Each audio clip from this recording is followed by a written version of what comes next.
So, Jason, I know your profession exposed you to a lot of trauma. And can you tell me a little bit about what impact that had on you? I've had nearly 18 years of trauma, and quite frankly, it was devastating. Yeah.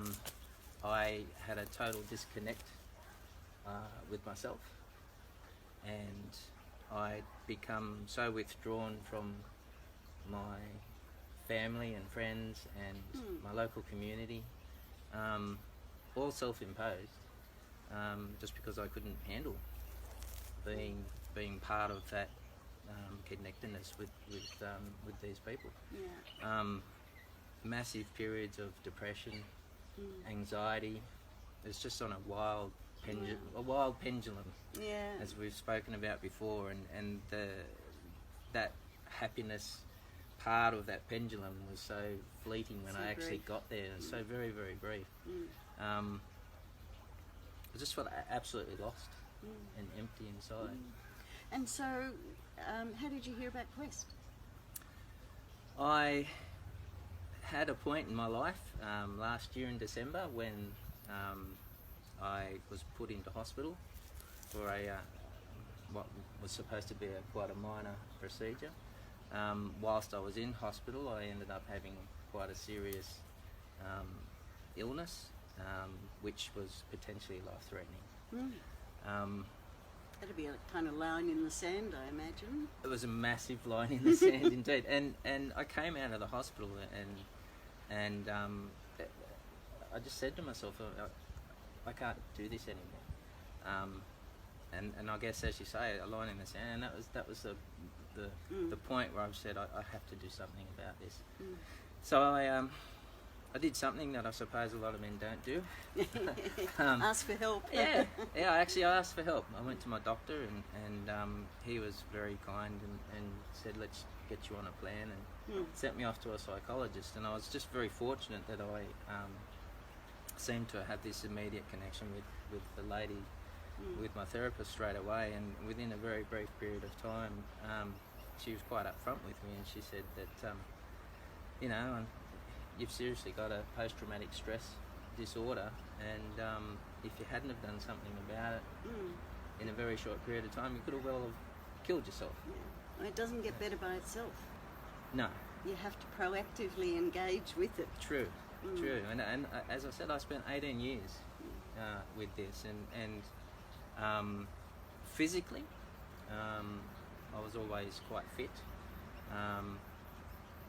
Mentally and emotionally, a bit of a train wreck.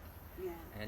And when my physical body actually started to let me down, obviously that was the last straw for me. And that's when I needed the help. Yeah. And so what did you find was most practical and useful for you from the program? It was moving beyond trauma that you came to? It was a moving beyond trauma. There was one thing though before we actually got here to the program, and that was your book. Oh yeah. Of all things. Your Life Matters. Yeah. I came in and picked this up one day to read it a couple of weeks before the program started, and to be honest with you, it was as if you wrote it for me. There was just about something on every page that resonated with me and gave me a lot of hope.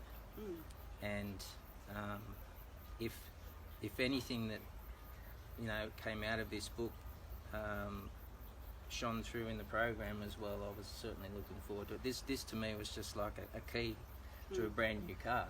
Yeah. And coming here was the new car, and I was hoping that that the program would just flow on from what you'd written in this book, and it certainly did. Well, it opens up the possibilities for healing. We don't actually do it though. You do it. So you must have put some things into practice from both the book and from the program that have made a difference, or was it the shift in perspective as well, seeing it differently? The book taught me a lot about spirituality, and I've got to say, to be honest, I've been quite ignorant about that all my life, and the concept of living in the present. Mm.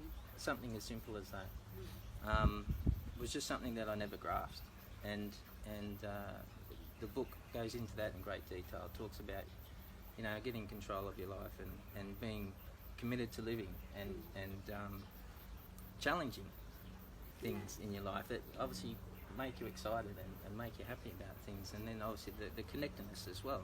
So a lot of that stuff was new ground to me, and then as you say, when you come into the program, you start to learn that the power and the energy from within yourself is actually the thing that heals you. Exactly. Well, we don't know that really until we do, and until we know how to access it, and how to quieten down the chaos, and how to nourish ourselves, look after ourselves physically, make sure we're sleeping and eating and doing exercise, all those practical things that can make such a difference. Because when you're dealing with depression or anxiety, then eating well and exercising aren't always high on your priority list. No. Neither is good sound sleep. No, exactly. And the program was just even from day one, when we we sat down and we were given the guidelines about the fact that it's a safe environment, and that it's confidential, and that there's no judgment. I mean, how good is that for someone to sit here like me and think, well, like, am I in a room where 13 other people and no one's going to be critical or judge my story. Well, we recognise that everybody's doing the best they know how, given who they are, what's happened to them and what they've made of it. And sometimes you get to that point where you say, that's it, something has to change, and it's me. I can't change what happened. I can change who I'm going to be in relation to what happened. And I refuse to be defined by the things that have happened to me. And that's the hero's journey, though. It's very true. Yeah, that's the journey you're making. We're all making. Yes, very much so. Yeah, I'm very grateful for it too. I've taken a lot out of the program, especially meditation. I thought it was something that I'd never be capable of, and something that you'd have to be some sort of special person to be able to do and practice. And I don't go a day without it now, and it has started to change the way I think, change the way I respond to life, and those challenges that you speak about, and certainly calming. Yeah, wonderful. Yeah, it's just amazing. Wonderful. Absolutely amazing. I'm so glad that you found benefit in the program, but the benefit from the program is really what you've put into practice in your own life. So thank you so much, Jason. Thank you very much, Petrea. Yeah, I'm very grateful, and I'm very honoured to be here talking to you now. Yeah. Thank you.